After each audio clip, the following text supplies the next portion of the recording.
en las que hay diferentes situaciones que afectan la vida de tus hijos.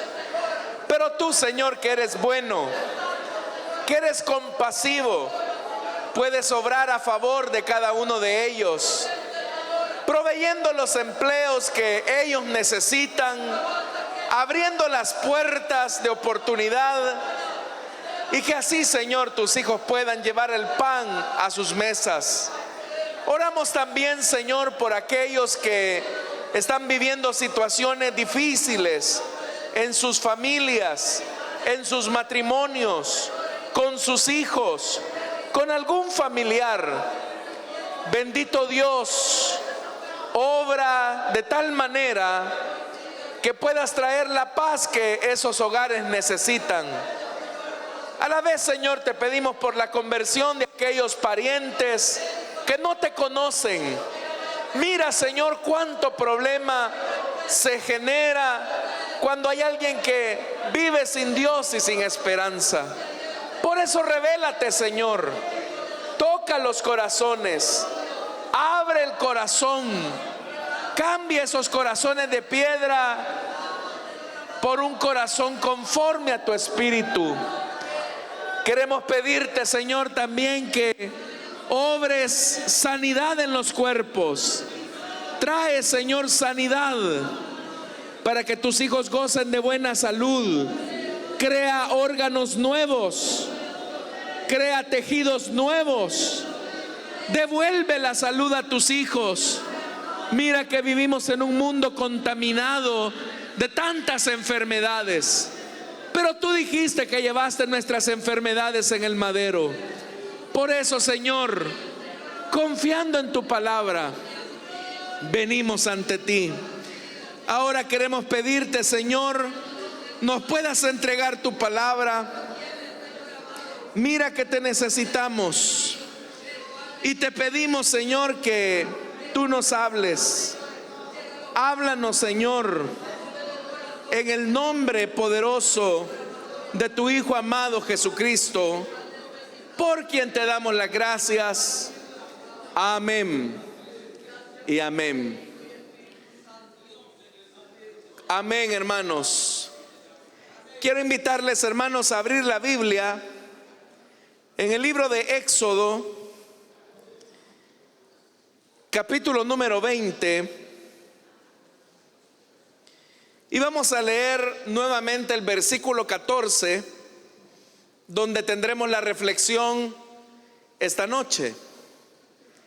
Si lo tienen, dicen amén, hermanos. La palabra de Dios nos dice en Éxodo capítulo 20, versículo 14: no cometas adulterio. No cometas adulterio. Amén. Hasta ahí dejamos la lectura, hermanos. Tengan la bondad de sentarse, por favor. La semana pasada, hermanos, estudiamos o comenzamos una serie de reflexiones sobre esta séptima palabra en la que Dios dice que no hay que cometer adulterio. Pero decíamos que el sentido de este pasaje no solamente se limita al hecho de no tener relaciones sexuales con personas que no son nuestro esposo o nuestra esposa. Es decir, el mandamiento no solamente se limita al hecho físico nada más, sino que, como lo veíamos también en esa oportunidad, el mandamiento va al espíritu de esta palabra, va al mandamiento en cuanto a su función ética. Y en esa oportunidad, hermanos, hablamos acerca de ciertos elementos que deben de abonar a la pareja para que no se cometa adulterio. Hoy, hermanos, quiero desarrollar una serie de reflexiones con ustedes acerca del elemento ético de la vida sexual en el matrimonio. Estamos claros, hermanos, que Dios ha dado la sexualidad para ser disfrutada en el marco del matrimonio. Es decir, una de las razones por las cuales Dios entregó la sexualidad a los seres humanos es para el pleno disfrute en ese lugar seguro que se llama matrimonio. Sin embargo, no es el único objetivo. Hay un objetivo más y tiene que ver con el tema de la reproducción. Pero acá es importante, hermanos, establecer un elemento importante, y es que Dios dio la sexualidad no solo con el propósito que la raza humana se reprodujera, sino que también la entregó con el único o con uno de los propósitos más bien, que se satisfaciera mutuamente. Digo esto porque, por ejemplo, en la Iglesia Católica usted va a escuchar que la posición de la Iglesia Católica es que Dios dio la sexualidad únicamente para que ésta se reprodujera, es decir, para que la humanidad se reprodujese.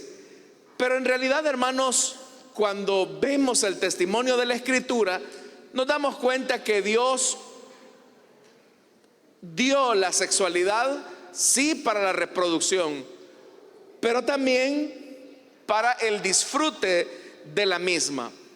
Ahora, ¿qué pasa cuando una pareja de recién casados comienzan a tener su vida sexual con el propósito de tener familia, y por alguna razón médica alguno de ellos no puede,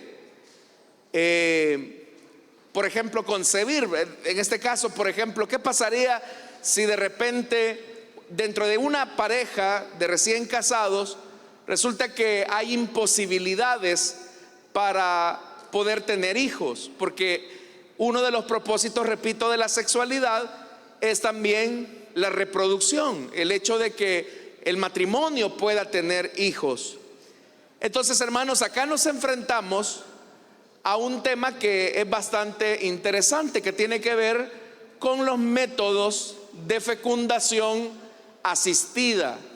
Es decir, ¿puede un cristiano recurrir a un método de fecundación asistida sin transgredir la séptima palabra que nos dice: no cometas adulterio?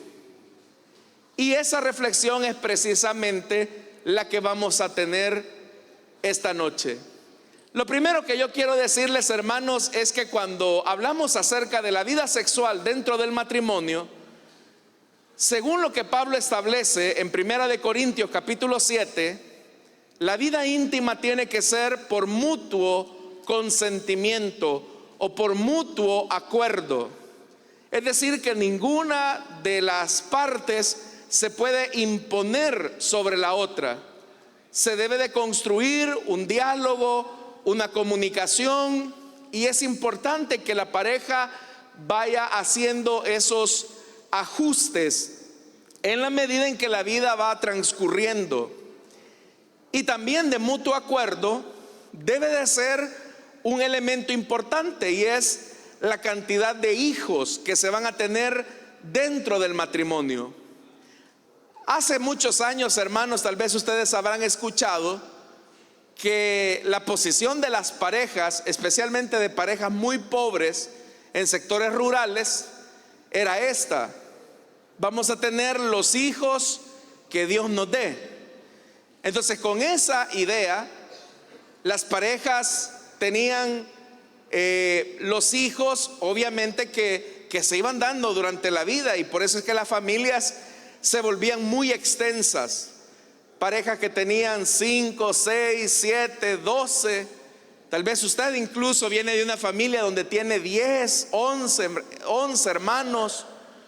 Pero era precisamente por eso, no por falta de televisión, como dicen algunos, sino porque tenían ese concepto, tenían esa idea de tener los hijos que Dios les dé.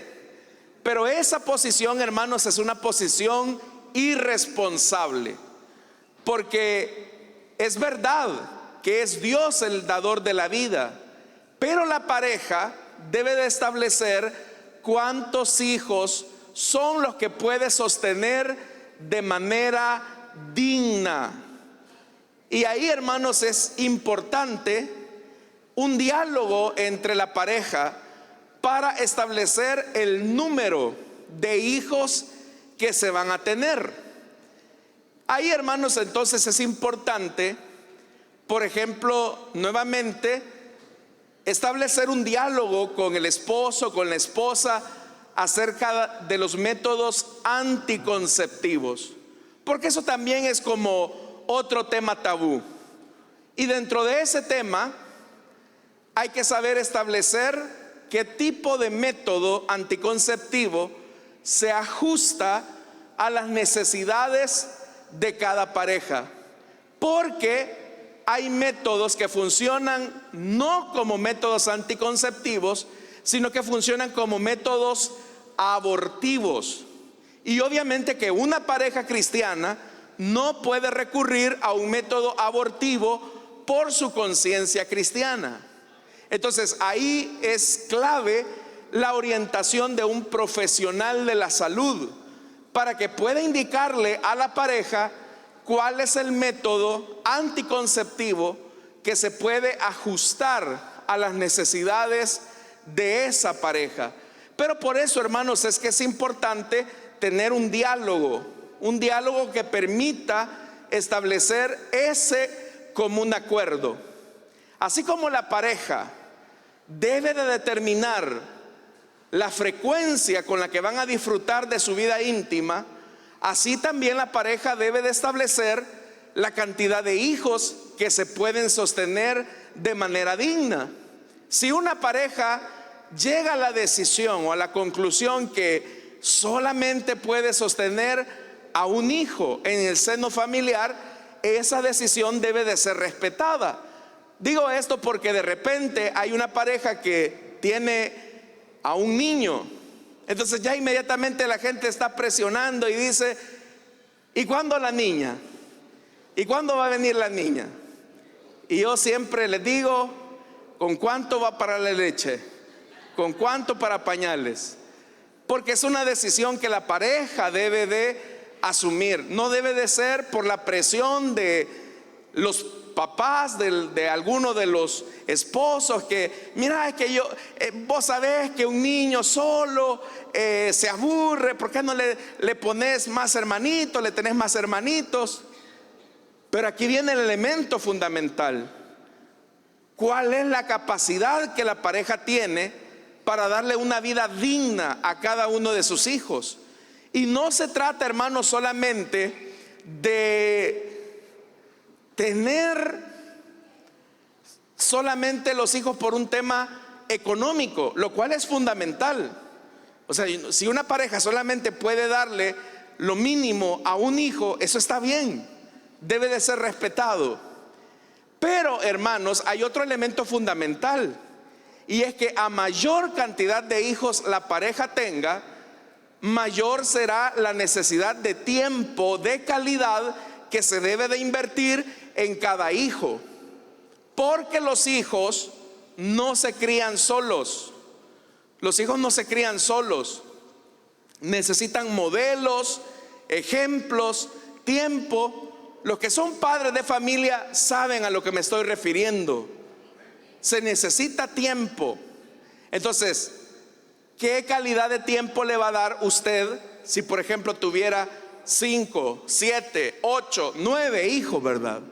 O sea, prácticamente, si usted distribuyera 1 hora por cada hijo, y supóngase que usted tuvo 7, hermano, por 1 hora que le dé, prácticamente estamos hablando de que usted pasaría todo el día en la casa. Y uno no puede tampoco asumir de manera irresponsable y decir: no, si para eso mi esposa se queda en la casa, ella que los cuide. No, es que no fue solo su esposa la que hizo a sus hijos, fueron los dos. Los dos tienen que invertir tiempo de calidad, los dos tienen que invertir también esfuerzo y dedicación. Entonces es importante eso. Repito nuevamente, cada pareja debe de establecer su ritmo sexual dentro de su vida íntima, y eso es fundamental. A eso se llama el deber conyugal. Por ejemplo, para que entendamos esto, imagínense que su esposo es alguien que le gusta comer carnes, le gusta comer de todo, y así le gusta comer todos los días. Pero resulta ser que la hermana se casó, o me había dicho, este hermano se casó con una mujer que es vegana, que solo come vegetales, que solo come, hermanos, cosas libres de gluten. Entonces, la hermana le va a querer dar a su esposo solamente zanahorias, tomates, pepino, todos los días. Pero el esposo va a querer comer carne, embutido, jamón, todos los días. Entonces, ¿quién se va a imponer sobre el otro? Tiene que ser por mutuo acuerdo. Y lo mismo ocurre en el tema de la vida sexual.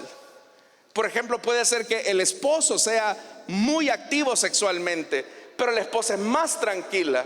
Entonces, ¿cuál debe de ser el punto de acuerdo, el punto intermedio? Pues el que se logre establecer en el mutuo acuerdo. La esposa no puede decirle al esposo no, y negarse al esposo por días, algunas hasta por meses, porque eso es contrario a lo que la palabra de Dios establece. Pero tampoco el esposo se puede ir sobre la esposa todos los días al punto que prácticamente le exprime, ¿verdad? Tiene que haber un punto de acuerdo, un punto de diálogo, porque la vida sexual es parte de las bendiciones que Dios ha otorgado a los esposos, al matrimonio.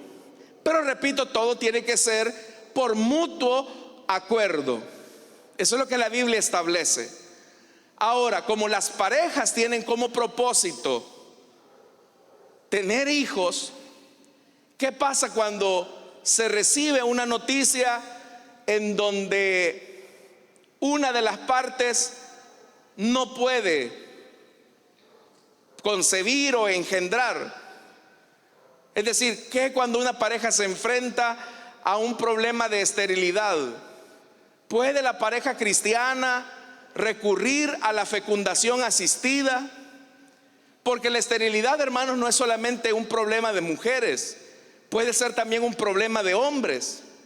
Por ejemplo, el esperma normal de un hombre debe de tener entre 50 a 100 millones de espermatozoides por centímetro cúbico. Por eso, hermanos, es que cuando a usted lo quieran ver como un perdedor, como un fracasado, vea que usted tuvo que vencer por lo menos a 50 millones que iniciaron la carrera. Y Dios dijo, tú vas a nacer. ¿Se sienten victoriosos por eso, hermano? Claro, imagínense. Ahora, si por ejemplo a un hombre se le diagnostica con oligospermia, en el caso que el hombre no llegue ni a los 30 millones de espermatozoides, entonces existe la posibilidad que ese esperma pueda ser estimulado para que finalmente pueda darle los hijos a su esposa. Quiero decirle algunos datos, hermanos. En el 40% de las parejas que son estériles, la causa de esa esterilidad se debe, 40% se debe a problemas existentes en el hombre. Y ahí pueden haber diferentes problemas de salud física. Y el 55% de la esterilidad en esas parejas, el 55% descansa en las mujeres, en diferentes afectaciones.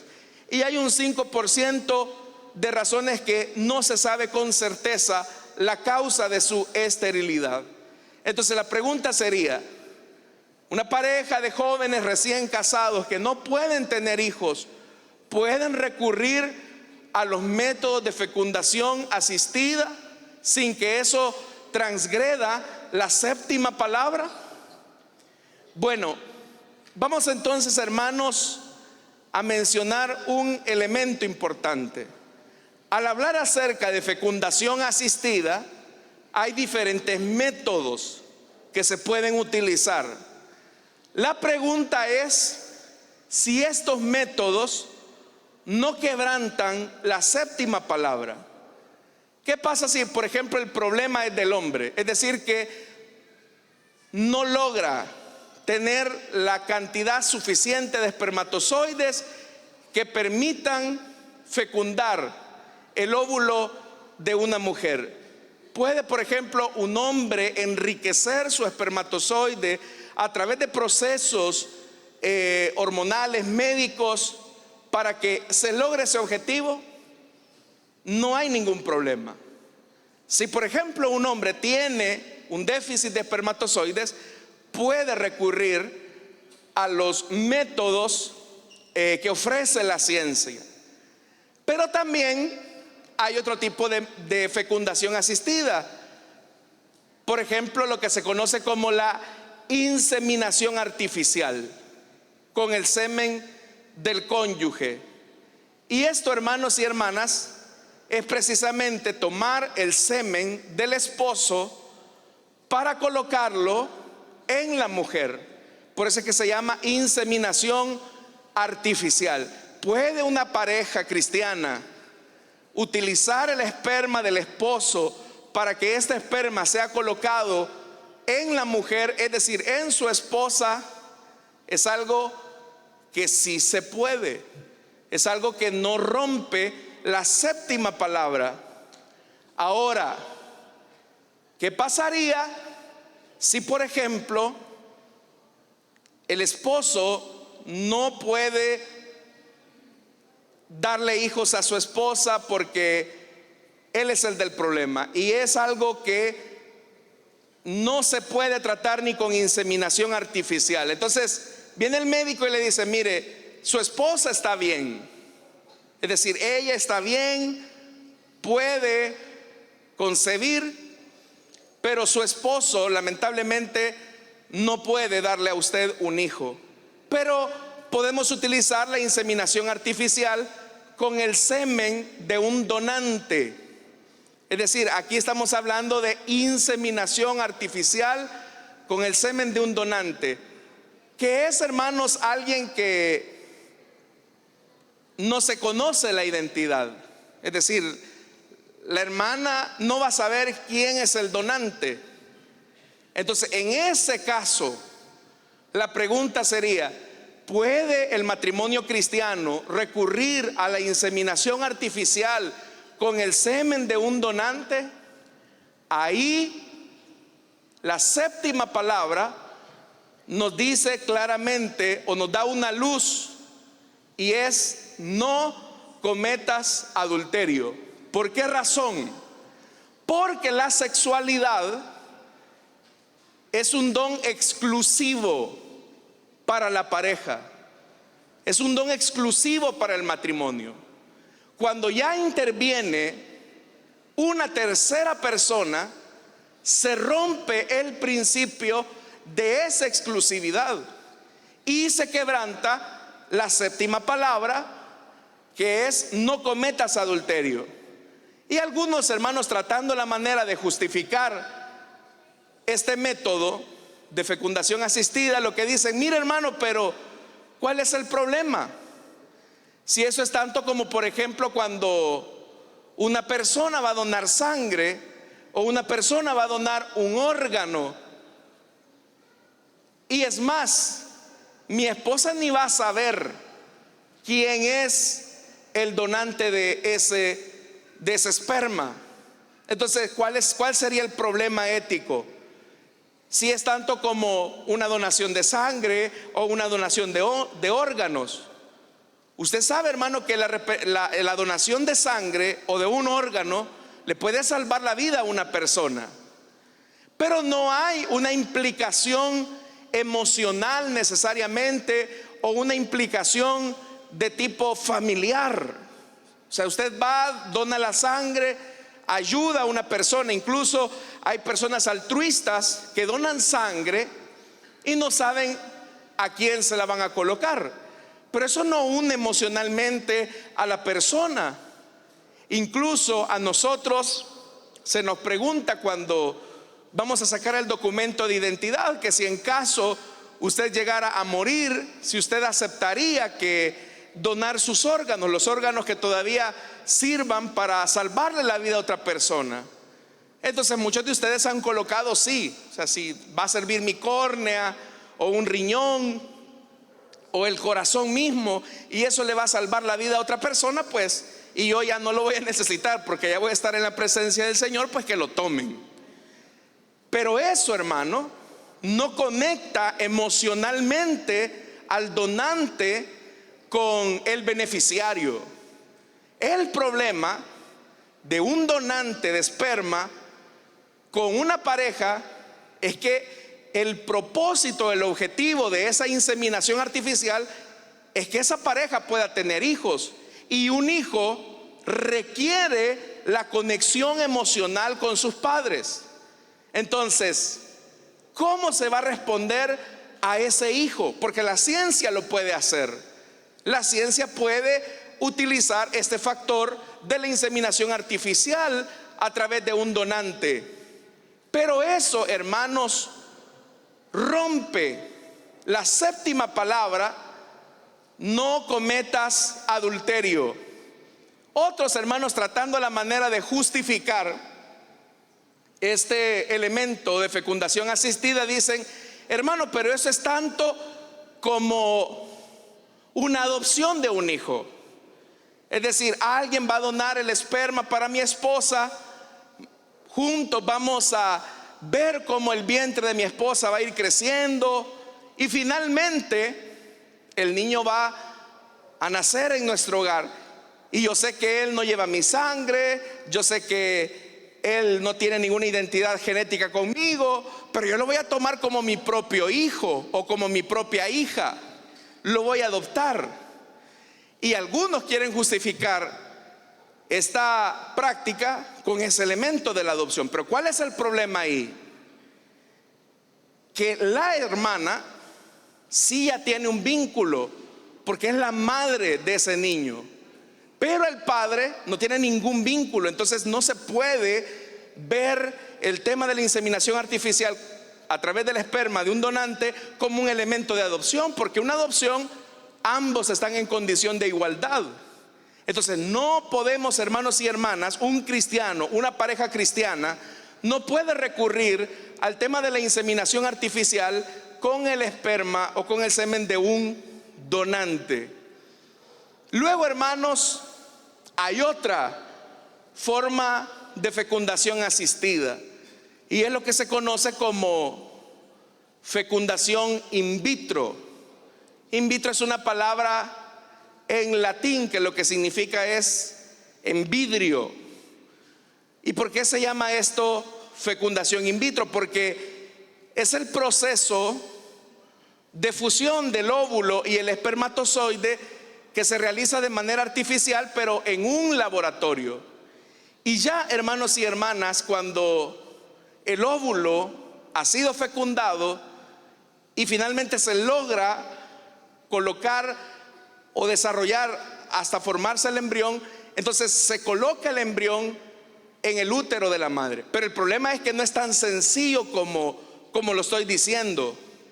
Usted sabe que cada 28 a 32 días la mujer está teniendo este ciclo de ovulación, pero la mujer puede producir un óvulo cada mes, solamente uno, más o menos en un rango de 28 a 32 días, solamente puede producir un óvulo. Pero a través de este proceso y a través de elementos hormonales, una mujer puede desarrollar 6, 7, 12 óvulos para ser fecundados. Y entonces en estos laboratorios lo que se hace es eso: fecundar los 6, 7, 8 óvulos que se lograron procesar durante todo este punto. Y aquí viene el elemento. Nosotros como cristianos reconocemos que la vida comienza desde el momento mismo de la concepción. Eso es lo que nosotros reconocemos. El laboratorio lo que hace es que cuando tiene ya todos estos embriones, escoge el mejor. El laboratorio escoge el mejor y ese es el que se coloca en la mujer. Entonces utiliza el esperma del esposo y utiliza el ovario de la mujer. Y el mejor, el que esté con mejores condiciones, se termina colocando en el cuerpo de la mujer para que finalmente se desarrolle un embarazo. La pregunta entonces sería, ¿qué se hace con el resto de embriones que el laboratorio tiene? Voy a mencionarle, por ejemplo, el caso de España y de Francia. Legalmente en España, los primeros 5 años, los embriones son colocados en un banco de embriones, es decir, donde se mantienen a temperaturas bajo cero, preservados en algún momento en el que la pareja vuelva a tener necesidad de un nuevo embarazo a través de la fecundación in vitro. Pero aquí viene el punto. Las parejas normalmente, y especialmente las europeas, solamente le apuestan a un hijo. Entonces, ¿qué ha sucedido? Que la ley, en el caso de España, establece que los padres son dueños de esos embriones los primeros 5 años después de haber realizado ese proceso. Pero ¿qué sucede en el año 6º? Los laboratorios pueden intervenir para hacer pruebas en el resto de embriones donde ya hay vida. Pero también otra posibilidad es que esos embriones terminen siendo destruidos. Pero ahí viene el elemento importante, hermanos, que éticamente hablando, estamos hablando de seres humanos. No simplemente son células que se pueden desechar a la basura o que pueden ser utilizadas para que los laboratorios hagan sus investigaciones. Es algo que no se puede hacer. No solamente se está rompiendo la 7ª palabra, sino que también se está atentando contra la vida. Entonces, una pareja puede, hermanos y hermanas, recurrir a la fecundación in vitro. Bueno, júzguelo usted por las condiciones que yo estoy mencionando, cómo los laboratorios o cómo los médicos, la ciencia hacen que esto sea una realidad. Fíjese esto, hermano.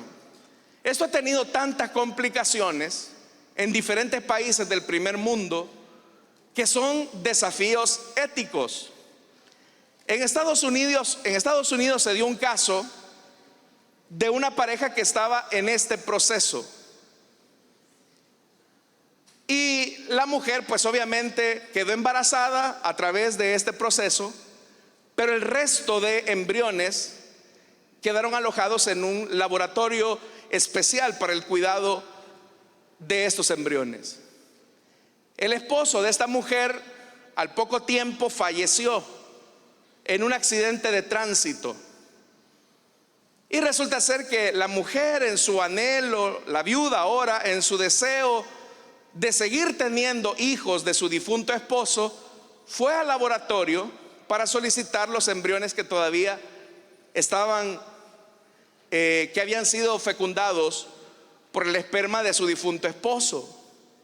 Pero eso generó un gran debate, porque el tema es que ahora esta mujer estaba pidiendo quedar embarazada de su difunto esposo, y es lo que se conoce como fecundación, hermanos y hermanas, asistida post-mortem, es decir, después de que la persona ha muerto. Eso fue un debate, hermanos, que ocurrió en Estados Unidos y que incluso llegó a la Corte Suprema en los Estados Unidos. Al final no tuvo éxito la mujer que solicitó o hizo esta solicitud. Pero piense, por ejemplo, en el tema ético. ¿Qué hubiera pasado si finalmente la Corte hubiera resuelto y hubiera dicho sí, es posible? Entonces hubiera resultado que esta mujer hubiera quedado embarazada de su difunto esposo. Entonces piense por un momento en esto. Piense cuando ese muchacho o ese niño le pregunte a su mamá: mamá, ¿Y cómo fue mi nacimiento? Y de repente resulta ser que este muchacho tiene, por decirle algo, 12 años, pero su papá tiene 15 años de haber muerto. ¿Cuál va a ser el impacto psicológico para este niño saber que su papá tiene más tiempo de haber muerto que lo que él tiene de vida?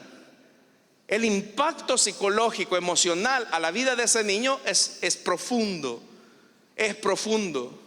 Entonces son elementos, hermanos y hermanas, que se deben de considerar. Pero las cosas no quedaron solamente ahí. En Francia se dio otro caso, y es que una mujer solicitó los embriones de sus padres para quedar embarazada del óvulo de su madre y del esperma de su padre. Entonces se imagina, eso, hermano, generó una polémica. Esta mujer iba a ser mamá del que también iba a ser su hermano al mismo tiempo, y resulta ser que su papá iba a ser también el papá de su hijo, es decir, era una relación incestuosa. Entonces, ¿por qué estamos tocando estos elementos? Y uno puede decir, hermano, ¿y eso con nosotros qué tiene que ver? El detalle es que las parejas jóvenes que se están casando, muchas de ellas se están enfrentando a situaciones como estas. Hablemos de otro caso, por ejemplo, lo que se conoce como alquiler de vientres. Es decir, normalmente, hermanos, en Europa, parejas que por alguna razón no pueden tener hijos, deciden alquilar el vientre de una muchacha que está en pleno esplendor. Y entonces se le dice a ella, mira, te vamos a pagar tanto, tú solamente nos alquilas tu vientre, pero el hijo que tú tengas va a ser nuestro, no tuyo. Éticamente hablando, ¿es correcto eso? ¿No rompe la exclusividad del matrimonio y del elemento sexual con lo cual Dios dotó a la pareja? Entonces son elementos éticos que como cristianos debemos de considerar y evaluar al momento de llegar a una situación como esta. Y usted me puede decir, hermano, ¿y eso cree que se da entre nosotros? Pues déjeme decirle que sí. Hay hermanos que han recurrido a este tipo de procesos, pero en muy raras ocasiones se han puesto a pensar en las implicaciones éticas que tiene esta séptima palabra que nos dice: no cometas adulterio. Y una pareja puede decir, pero mire, si el donante de esperma, si yo ni lo conozco, no sé quién es ese fulano. Sí, pero hay una realidad, hay un hecho ahí real, y es que ese niño no es hijo legítimo totalmente de su esposo, sino que es hijo de otro hombre. Y con eso se está rompiendo el principio de la exclusividad de la vida sexual en el matrimonio. Entonces, hermanos, Dios desea que el matrimonio disfrute de la vida sexual y disfrute de los beneficios de esa vida sexual, que es la procreación. Pero cuando una pareja se topa ante esta realidad, donde una de las partes no puede engendrar o concebir, ¿cuál es la posición ética de esa pareja cristiana? ¿Qué debe de hacer ante una situación como esta? Y aquí viene, y es clave o importante entender esto. Muchas personas quieren tener hijos para satisfacer sus propias necesidades. Entonces, puede ser que venga la mujer, ¿verdad? O el hombre también puede ser el caso. Ay, a mí cómo me gustaría tener un niño. Y es que los niños son bien bonitos, y ahí uno los ve, son tiernos, y sus bracitos y sus ojitos. Ay, qué bonito el bebé. Y nos enamoramos de esa parte, pensando que ese hijo nos va a dar satisfacción a nosotros o va a llenar nuestras necesidades emocionales.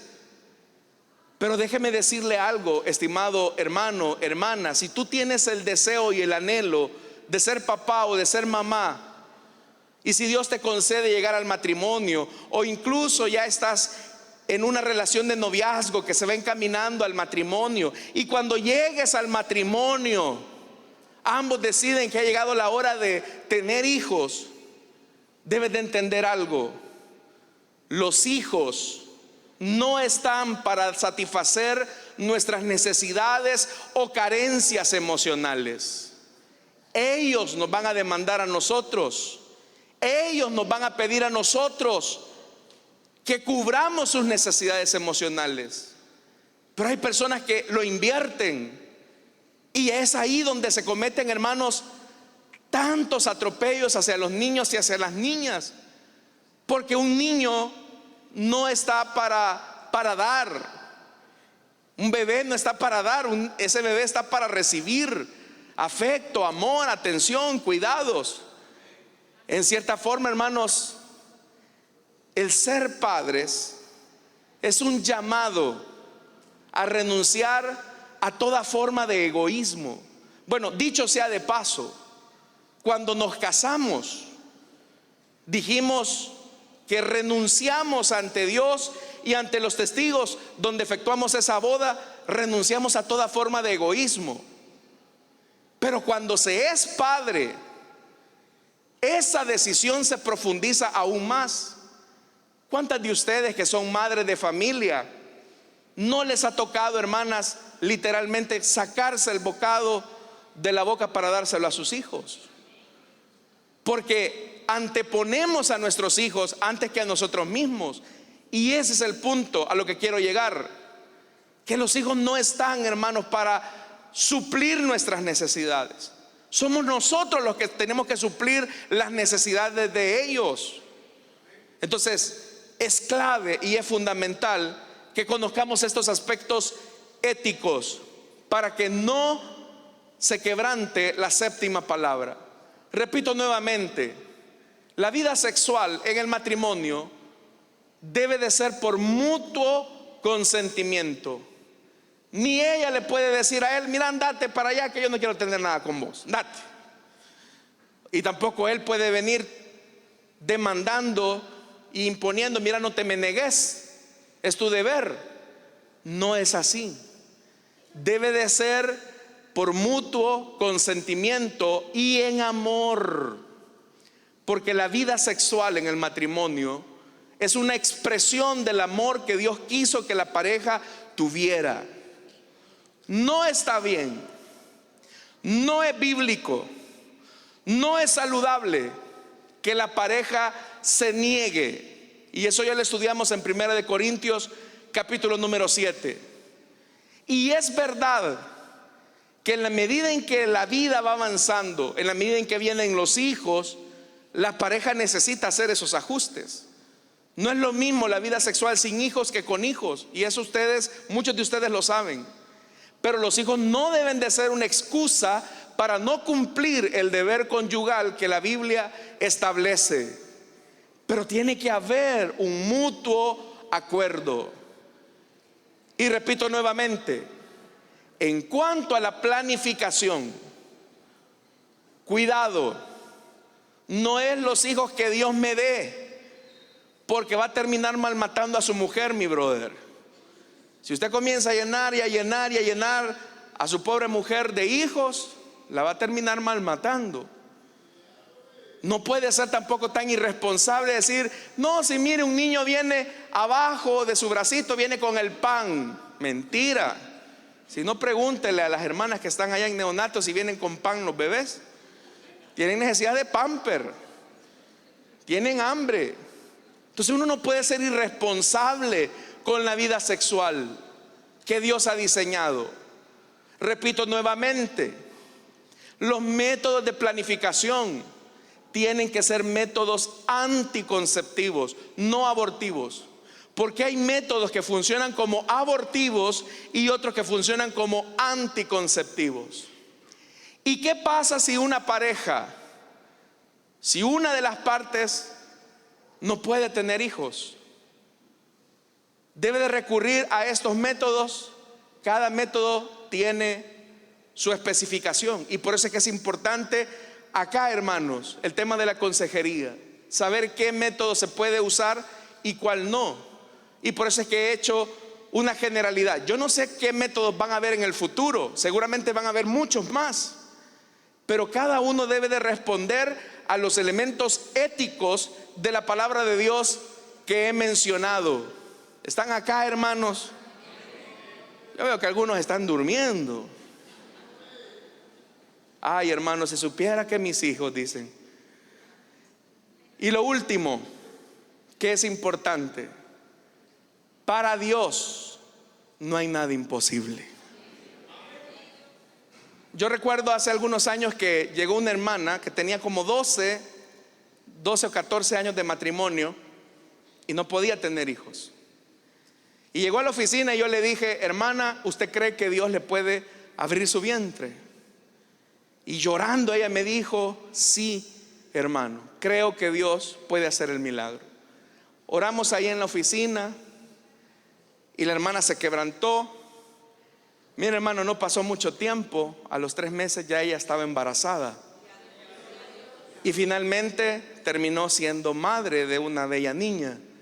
Hoy la hermana, bueno, aquí viene la hermana, no sé si estará, pero el hecho es que 12 años, hermano. ¿Y qué significa esto? Que para Dios no hay nada imposible. No hay nada imposible. Y un detalle que es fundamental, curiosamente en la Biblia, las estériles, hermanos, llegaron a tener hijos que marcaron la historia. Piense, por ejemplo, en Sara. ¿A quién tuvo, hermanos? Correcto, a Isaac. Pensemos en Rebeca. ¿A quién estuvo?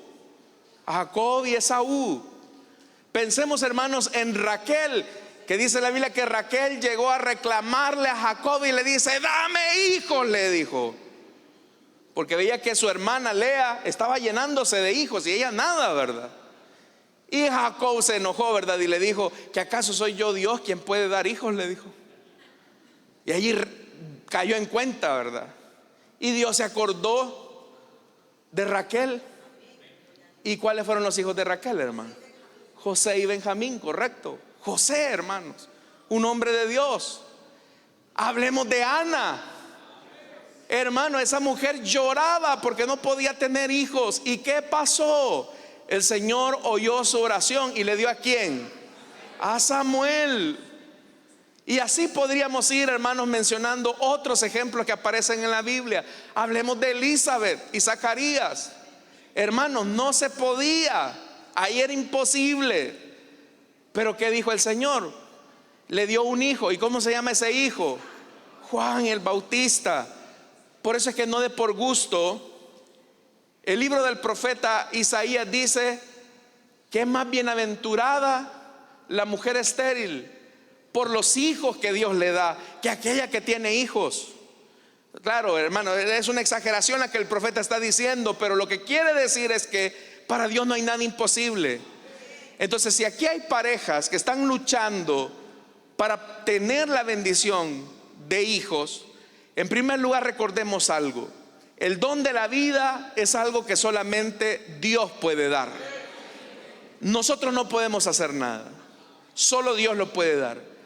Pero si a usted los médicos y la ciencia le han dicho: no, mira, tu caso ya es por demás, tú como hombre no puedes, no tienes la cantidad mínima de espermatozoides, o los que tienes están muertos, entonces no te preocupes.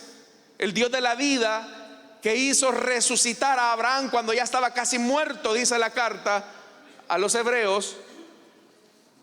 Romanos, así también Dios te puede resucitar a ti.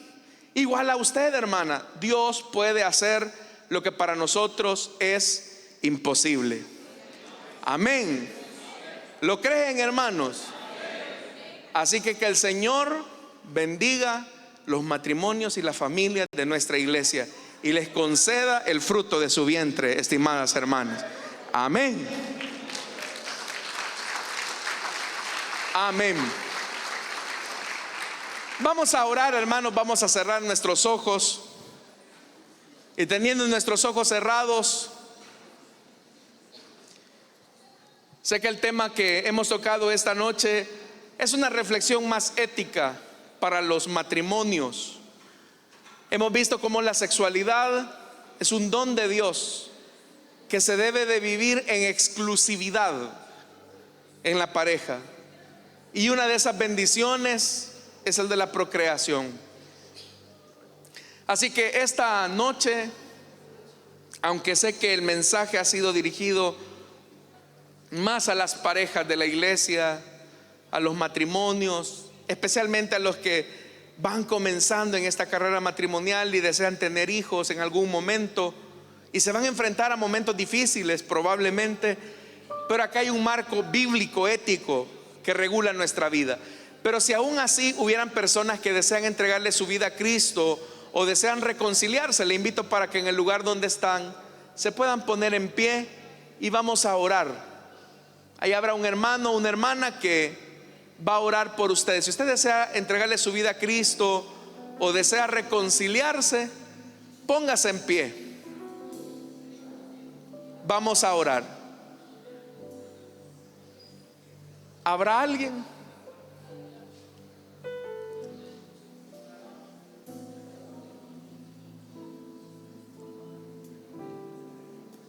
¿Habrá alguien que quiera entregarle su vida a Cristo o desea reconciliarse? La Biblia establece el parámetro en el que la sexualidad debe de ser vivida. No podemos, hermanos, pensar que nosotros somos mejores que el Dios que diseñó el don que Él nos entregó. ¿Habrá alguien? Si no lo hay, hermanos, los que estamos casados, Dios nos llama a cuidar nuestro matrimonio.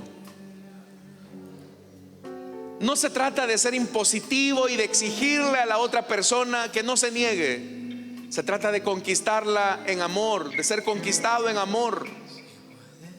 Pero también, hermano, no se puede transgredir el principio de la palabra, porque los dones que Dios nos ha dado para la familia deben de ser cuidados y protegidos. Vamos a orar entonces en esta noche. Padre que estás en los cielos, gracias te damos, Señor, porque para ti no hay nada imposible. Tú, Señor, nos das la sabiduría para tomar decisiones adecuadas.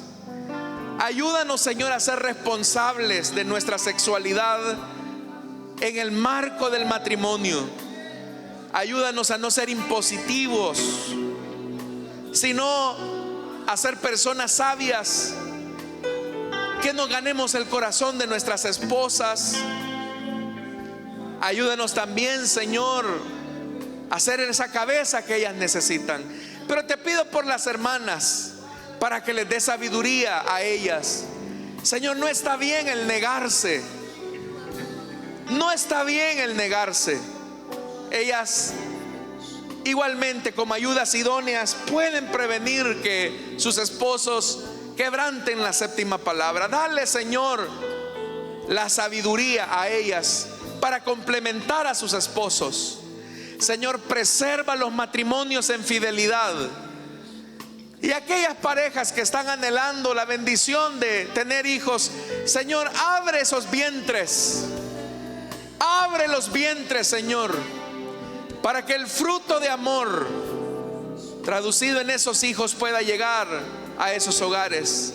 Y a los que ya son padres, ayúdales a entender que los hijos no están en función de nuestras necesidades emocionales, sino que nuestros hijos están en función de que nosotros debemos de modelar tu carácter ante ellos y ser ejemplos dignos de fe. Preserva tu iglesia, Señor. Guarda las familias de esta congregación. En el nombre de Jesús. Oramos también por nuestras ofrendas y nuestros diezmos. No te damos de lo que nos sobra, sino de lo mucho que tú nos das. Bendícenos en Cristo Jesús. Amén y amén. Gloria al Señor. Pueden pasar, mis hermanos, y nosotros cantamos al Señor.